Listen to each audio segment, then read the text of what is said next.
Baik, sahabat-sahabat, saudara dan saudari, rekan-rekan mahasiswa, ibu bapak sekalian yang dikasihi Tuhan, mari kita memohon tuntunan Tuhan di dalam memasuki liturgi pelayanan firman ini. Kita berdoa.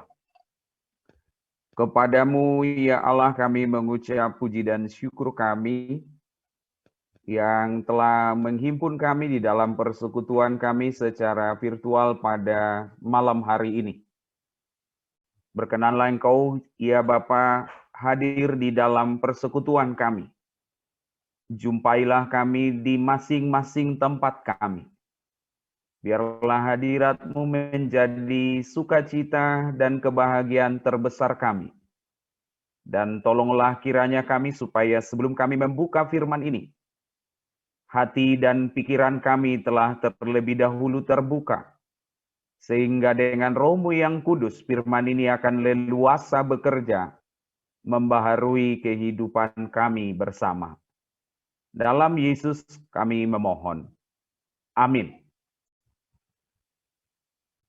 Ibu Bapak, saudara dan saudari yang dikasihi Tuhan, firman Tuhan yang mendasari, yang menjadi landasan daripada ibadah perdana kita pada malam hari ini, tertulis dalam Injil Yesus Kristus menurut Yohanes pasal 4 ayat 34. Demikian bunyinya.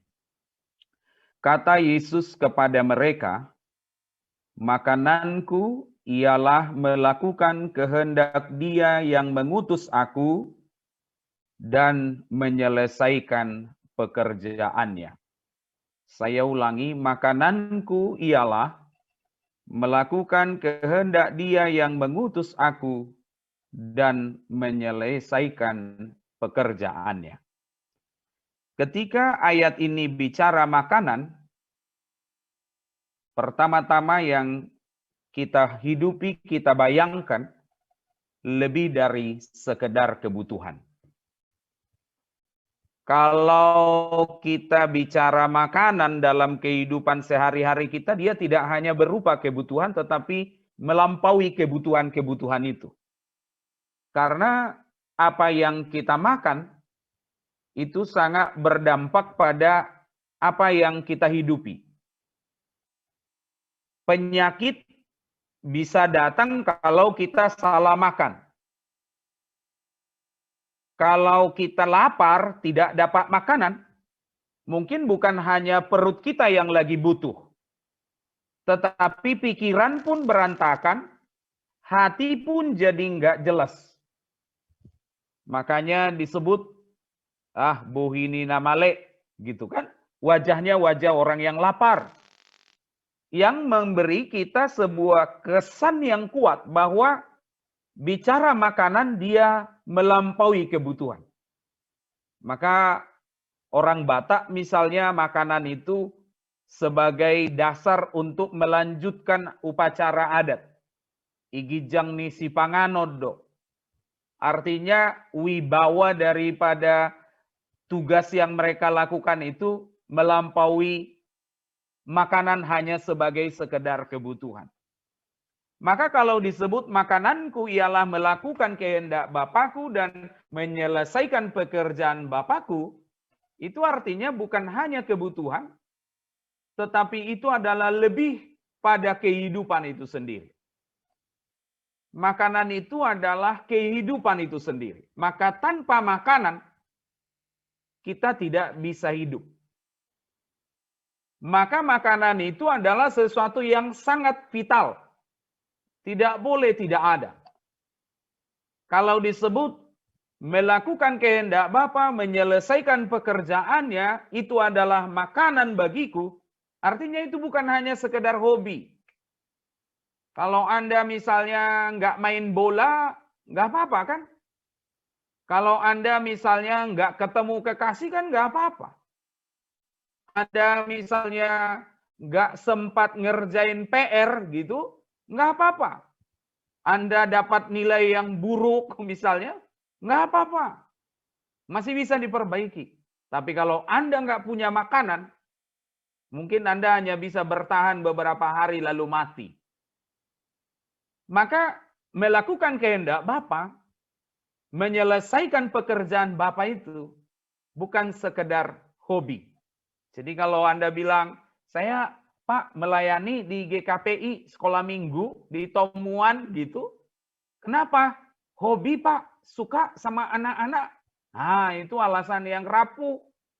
Bahwa Anda melayani karena memang itulah kehidupan Anda sendiri. Kalau Anda nggak melayani, Anda mati.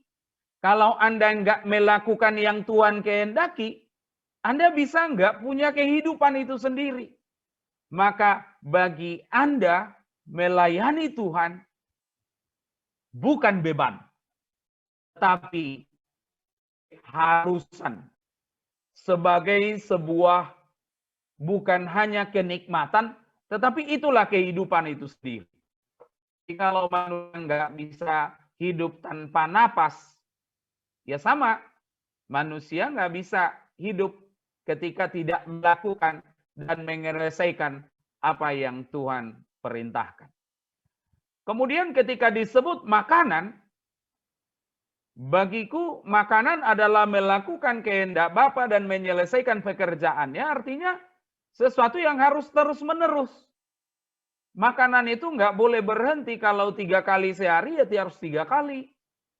Kalau kita ganti jadi 1 kali 1 hari, ini kemudian kita bisa sakit mah lama-lama. Kalau kita ganti makan menjadi sekali seminggu, wah, bentar lagi kita mati. Makanan adalah sesuatu yang terus-menerus, maka melakukan dan menyelesaikan pekerjaan-pekerjaan Tuhan itu sesuatu yang tidak boleh dicegah, dihentikan. Ia harus menjadi terus-menerus. Kita lakukan pun, kita makan pun 5 piring hari ini kalau bisa, saya yakin besok Anda pasti harus makan lagi. Nggak bisa kita sekali makan untuk sebulan, nggak bisa.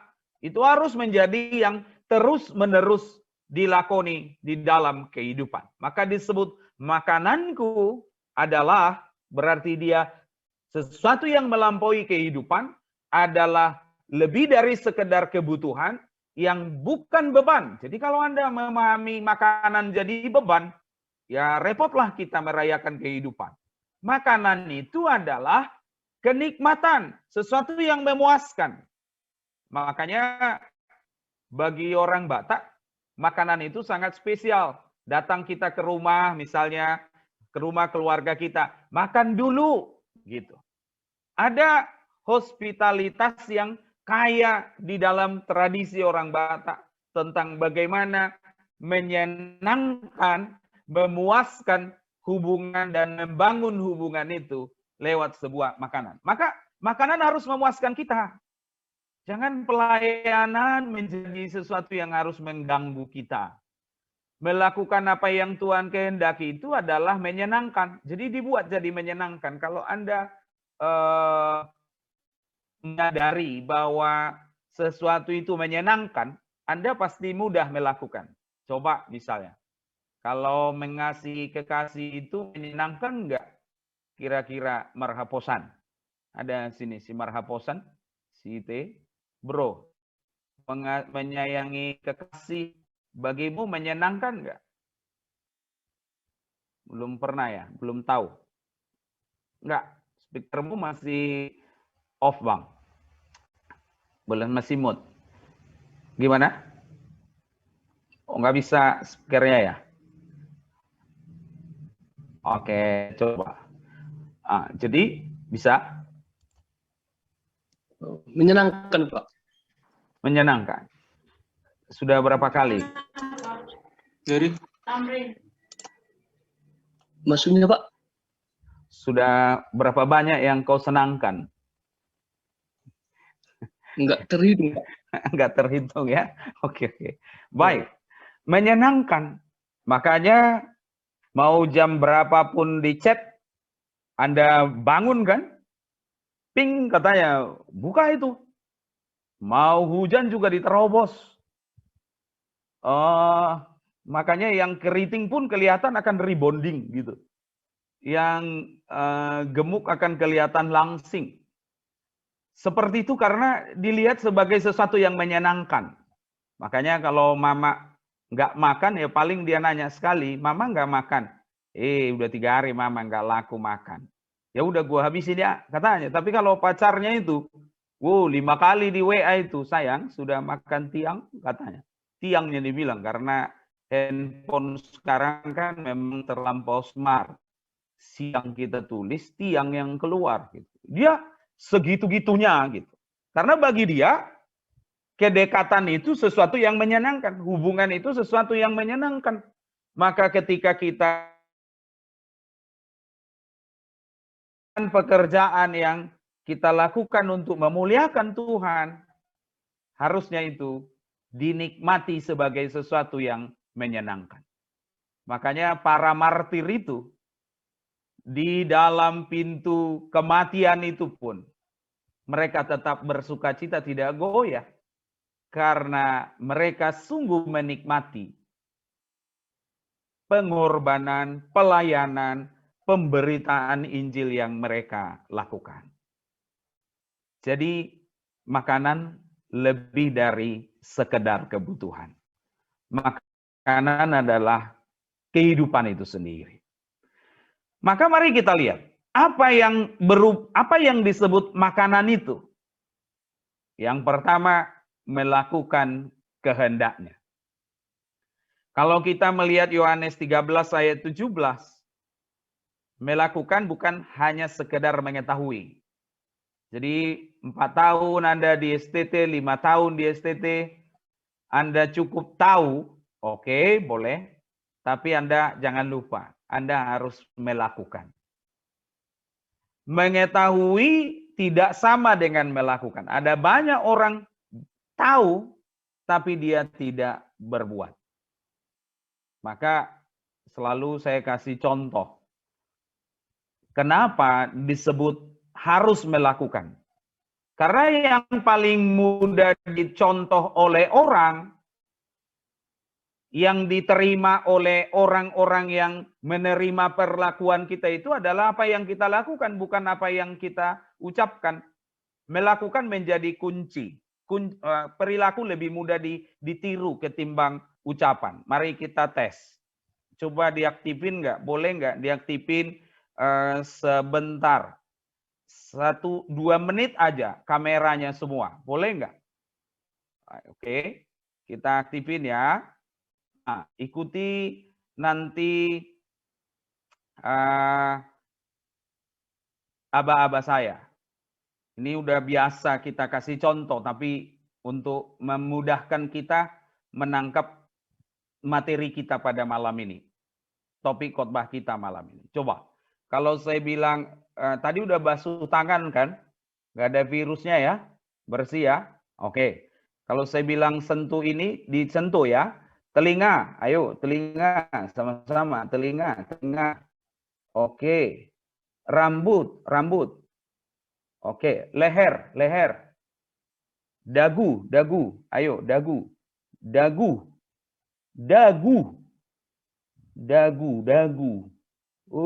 Udah? Sudah? Saya cek dulu. Ada masih yang pilit? Amang Jubelando kayaknya tadi pilit juga ya. Oke. Kenapa? Karena Anda lebih mudah dengan perilaku saya ketimbang ucapan saya. Makanya yang kalian pelajari di kelas itu sebenarnya bukan ucapan kami, perilaku kami. Itu yang menjadi tontonan serius ketika saya emosi berlebihan, yang dikejar itu, yang diingat, yang dihidupi, bahkan yang kemudian yang dicontoh, yang seperti itu. Kalau kita bilang kata-kata mah kagak didengar. Tetapi yang kita perbuat, makanya saya udah punya cerita seorang teman ini bukan saya ya, jangan salah-salah ngomong nanti. Teman, ini teman garis bawahi. Istrinya bilang apa? Papi, kalau kamu khotbah, semua jemaatmu itu senangnya luar biasa. Gak ada yang ngantuk, semua fokus dengan khotbahmu. 1 jarum jatuh ke lantai pasti kedengaran, karena semua husuk menikmati semua untayan khotbah yang kau sampaikan. Jadi pesan mama kalau bisa, papi jangan turunlah dari mimbarnya. Tetaplah di sana papi. Karena makan, kuantar. Tidur, kasih tempat tidur situ. Mandi kau diantar situ. Kupanasi air, kuantar. Mandi kau di mimbar itu. Segitunya mah. Iya. Karena kalau kau turun dari situ, beda kali dengan perilakumu katanya. Jadi kan kacau kan?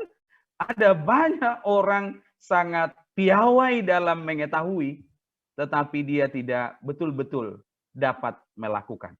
Maka yang disebut makanan itu, yang menjadi keharusan, yang lebih dari sekedar kebutuhan, yang menjadi kebutuhan yang terus-menerus, yang tidak boleh henti, yang paling menyehatkan kita itu adalah melakukan, bukan sekedar mengetahui. Jadi ya dilakukanlah. Jangan sesudah masuk ke STT, mama jadi kesal melihat kita. Memang ya nak ya, lebih baiklah kau segera balik ke kampus. Stres mama kuliah.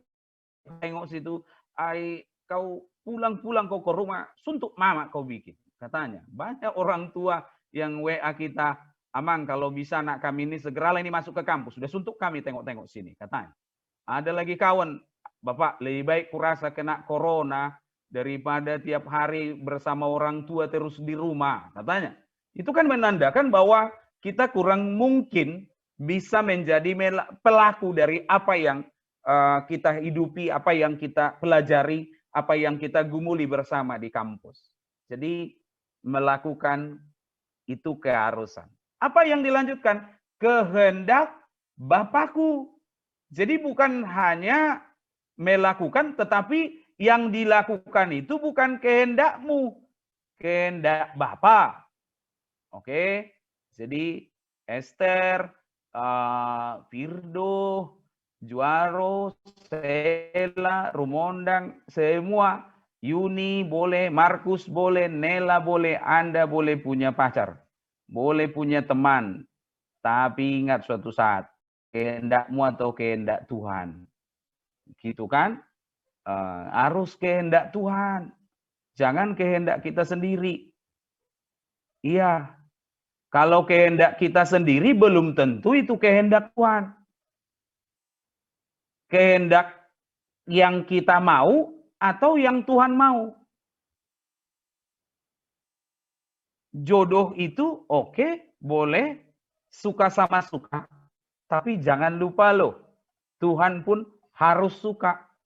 Harus beranjak dari kehendaknya, bukan kehendak kita semata. Maka bukan kehendakku Bapa, tapi kehendakmu jadilah. Di situ. Maka kata melakukan di situ lebih kepada mengabdi terhadap apa yang Tuhan kehendaki dalam kehidupan. Maka kita tes dulu. Benar enggak kita melakukan kehendak atau kehendak kita saja yang kita lakukan? Saya panggil dulu orangnya. Enggak apa-apa kan? Bisa kayak gitu kan di khotbahnya. Nanti kalau apa boleh dievaluasi ya untuk khotbah kedua, untuk kebaktian kedua. Saya tanya dulu si Messi. Messi, situnya kau nang? Messi Iya, tanpa boleh. Pacaran itu pegangan tangan boleh enggak? Boleh, Pak. Boleh. Oke. Terus ciuman? Mencium kekasih boleh enggak?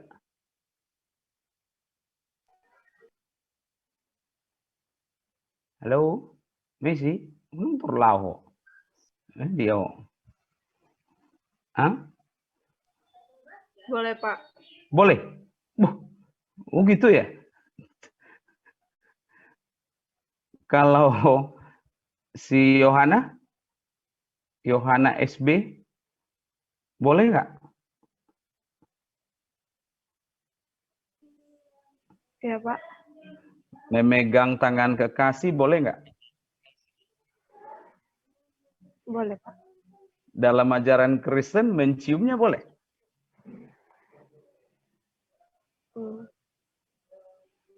Tidak, Pak. Tidak. Berarti Anda belum punya kekasih.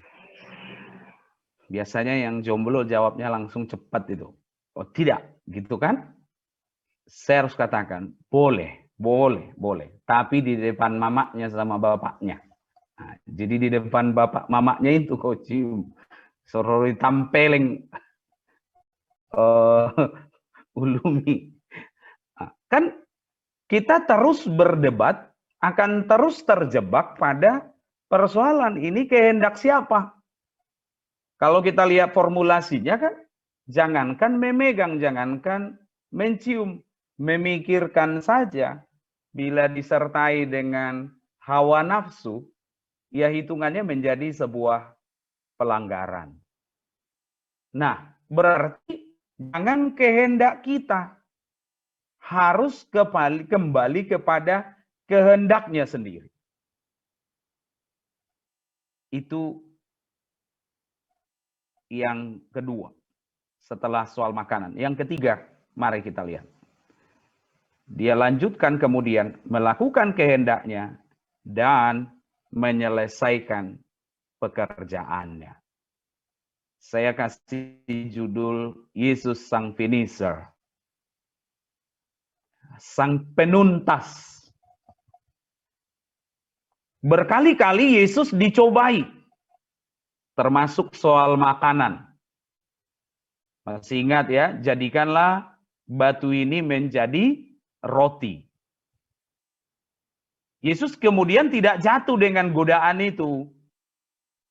Dia nggak bilang, jangankan batu jadi roti, Le. Kau pun bisa kubikin jadi roti. Nggak dia bilang gitu. Ia katakan dengan mengambil yang sama dari Ulangan 8 ayat 3, bahwa hidup manusia bukan dari roti saja, tetapi manusia hidup lagi-lagi sejaran sebangun dengan yang di Yohanes 4 ayat 34 ini, dari segala yang diucapkan oleh Tuhan, dari segala yang difirmankan oleh Tuhan. Maka kapan dia menyelesaikannya? Ya tentu kalau kita melihat ini dari peristiwa penyaliban Yesus, kata tetelestai itu baru kemudian didapati pada saat ucapan disalib itu. Sudah selesai. Sang finisher. Ayo kita harus menjadi penuntas. Mulai dari hal mana? Soal tanggung jawab. Tuntas bikin bro, tanggung jawab itu. Jangan kemudian kita menjadi asal jadi. Menjadi generasi yang instan.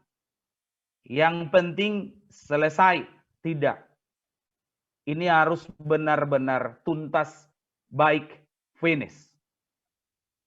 Jangan jadikan skripsi menjadi hanya sejauh, apa namanya itu? Istilah-istilah baru dengan skripsi sekarang. Ya, yang penting nanti juga diperbaiki. Jadi adanya skripsi datang ke meja hijau itu hanya untuk menerima masukan kembali.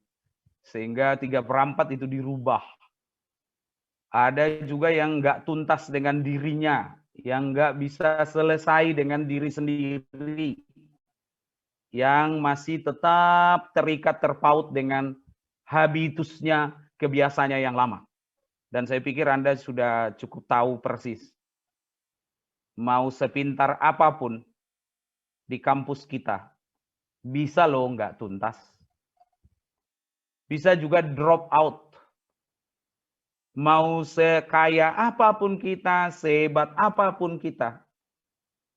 Ingat, kita harus benar-benar setia sampai tuntas, selesai dengan baik. Jadi, be a finisher. Jadilah penuntas yang baik. Jangan kemudian menjadi pemberi harapan palsu, tapi jadilah pemberi harapan pasti.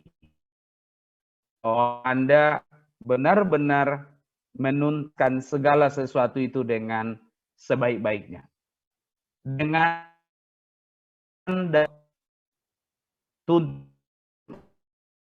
Tuhan sama nanggung. Tuntaskan panggilan yang sudah diberikan Tuhan pada Anda, yang Anda awali, Anda mulai dari pergumulan kita. Tidak lama lagi ujian akhir semester sudah ada di hadapan kita masing-masing. Tuntas bikin. Tuntas itu nilai A, bukan nilai Baskom, bawah 1 koma. Bukan nasakom, nasib 1 koma gitu. Tapi ya yang seru lah, yang bagus lah. Kalau dia KBP ya minimal 3 gitu. Tuntas buat. Jangan kemudian orang tua sudah membuatnya tuntas, tapi Anda membuatnya berantakan. Jadilah sang finisher yang dapat menuntaskan studi Anda, capaian Anda, goal-goal Anda di dalam Tuhan dengan sebaik-baiknya. Jadi karena Tuhan sudah mengatakan sudah selesai, maka saya pun katakan dengan Tuhan cukuplah selesai. Tidak perlu Bunda Maria kau sembah-sembah lagi supaya tuntas. Tidak perlu kau kemudian mengandalkan kekuatanmu sendiri supaya tuntas. Karena sesungguhnya Tuhan telah menyelesaikannya bagi kita semua. Amin. Kita berdoa. Bapa di dalam Yesus Kristus, seperti sebuah makanan, demikianlah kerinduan dan kehidupan kami dalam melakukan kehendak-Mu dan menyelesaikan pekerjaan-Mu. Di tengah-tengah kampus kami, di tengah-tengah masa studi kami, di tengah-tengah kehidupan keluarga dan relasi sehari-hari kami, di masyarakat, di gereja, dimanapun kami berada.